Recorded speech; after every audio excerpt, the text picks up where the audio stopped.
और जब नागा साधु को पता चला कि कोई आया है जो सोच रहा है कि मैं पूरा गोकुल तबाह कर दूंगा, तो वो थोड़े से नागा साधु भिड़ गए थे उस पूरी आर्मी से, और जो विध्वंस मचाया था इन नागा साधुओं ने उनकी आर्मी पे, उस पे कुछ डॉक्यूमेंटेड नहीं। तो कई बार आपको और मेरे को ऐसा लगता है कि हम बहुत कुछ कर रहे हैं, हमको असल में हमको करते कुछ नहीं होता है, चीज़ें वो करवाने वाले ऊपर बैठे हैं, और वो जो करवाते हैं वो हम कर लेते हैं। और कुछ 100 साल पहले गोकुल में, कृष्ण की जो नगरी है, वहाँ पे अहमद शाह अब्दाली नाम का एक चोर अपने एक आर्मी के साथ वहाँ पे धावा बोल दिया था, हमला कर दिया था। क्योंकि इन लोगों का मानना, देखिए जब ये लोग ना शुरुआत में इस थॉट के साथ नहीं आते थे कि हमको सामने वाले का धर्म खत्म कर देना। जब शुरू में ये लोग आए थे ना भारत में, तो इनको ये समझ में आ गया था कि मंदिर मतलब खजाना। The centre of every town and every city in India back then used to be temples, right. तो मंदिर मतलब मंदिर के आसपास रहन सहन, मंदिर के आसपास चिकित्सा, मंदिर के आसपास बच्चे, मंदिर के आसपास गुरुकुल, मंदिर के आसपास सारे आर्ट फॉर्म्स, मंदिर के आसपास दुकान, और मंदिर में बहुत सारा दान, क्योंकि मंदिर ही इन सबको चला रहा था। तो इनको ये समझ में आया था कि मंदिर में घुसेंगे तो खजाना बहुत मिलेगा। अब अगर एक मंदिर है जिसमें बड़ा खजाना है, तो सोचिए कि कितना खजाना मिलेगा जहाँ बहुत मंदिर है। ओके, तो गोकुल, काशी, ये वो जगह है जहाँ मंदिरों की तादाद बहुत ज़्यादा, राइट। तो अहमद शाह अब्दाली अपनी आर्मी के साथ आया कि ये एक शहर में घुसो, खूब मंदिर तोड़ो। और तोड़ो क्यों? क्योंकि कहाँ है खजाना नहीं मालूम।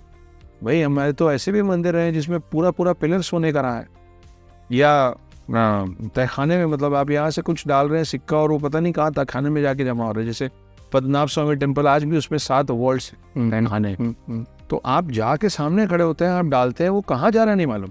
तो जब तक आप पूरी चीज़ को डिसमेंटल नहीं करेंगे, आपको कैसे मालूम चलेगा? तो इस चक्कर में ये लोग मंदिर तोड़ना शुरू किए थे कि खजाना पता नहीं कहाँ छुपा होगा। मूर्तियाँ तोड़ना शुरू किए थे, क्योंकि मूर्ति को जो सब पहना के रखते थे हम अपने देवों की, देवियों की, तो उसको एक एक खोलना निकालना, चोर आदमी है ना वो, ज्वेलर तो है नहीं कि संभाल के उतारे, उसको कोई मतलब नहीं। उस चक्कर में हमारी मूर्तियाँ टूटनी शुरू हुई थी कि पत्थर की मूर्ति से ऐसे कौन निकाले, तोड़ दो। तो जब आप तोड़ देंगे तो बस आप यहाँ से खींच लीजिए, क्योंकि हाथ तो आपने हटा दिया। ये करते करते जब अहमद शाह अब्दाली अपनी आर्मी के साथ गोकुल के बाहर पहुंचा, उसको ये नहीं पता था कि गोकुल के अंदर कुछ नागा साधु बैठ के आपस में सम्मेलन कर रहे हैं। और जब नागा साधु को पता चला कि कोई आया है जो सोच रहा है कि मैं पूरा गोकुल तबाह कर दूंगा, तो वो थोड़े से नागा साधु भिड़ गए थे उस पूरी आर्मी से, और जो विध्वंस मचाया था इन नागा साधुओं ने उनकी आर्मी पे, उस पर कुछ डॉक्यूमेंटेड नहीं, बहुत ही थोड़ा सा डॉक्यूमेंट। ओके। और संदीप लेजर जो जिन्होंने मुझे कॉल किया था, उस पर फिल्म बनाना चाह रहे थे। तो आप अगर अंग्रेजी फिल्म देखते हो थोड़ी बहुत, तो एक कमाल की फिल्म आई थी, उसका नाम था 300। जेरार्ड बटलर हीरो था, Yahoo, this is part of Yahoo, है ना। फिर एक यहाँ फिल्म आई थी, उसका नाम था केसरी, जो सारागढ़ी वॉर पे था, है ना। इन दोनों कहानियों से बड़ी कहानी है ये सच में, मगर हम लोगों को नहीं पता। डॉक्यूमेंट्रीज कहीं नहीं है, डॉक्यूमेंटेड ही नहीं गई, वो कहीं नोट ही नहीं हुआ है, 2 पैराग्राफ लिखा हुआ है, काम खत्म हो गया। तो मुझे जगह मिल गई उसको फिक्शनलाइज करने की। अब भाई किसी ने ना लिखा ना आज कोई जीवित है जिसने वो युद्ध देखा, तो मैं फिक्शन राइटर हूँ, तो मैं बैठा कि कैसा हुआ होगा, क्या हुआ होगा।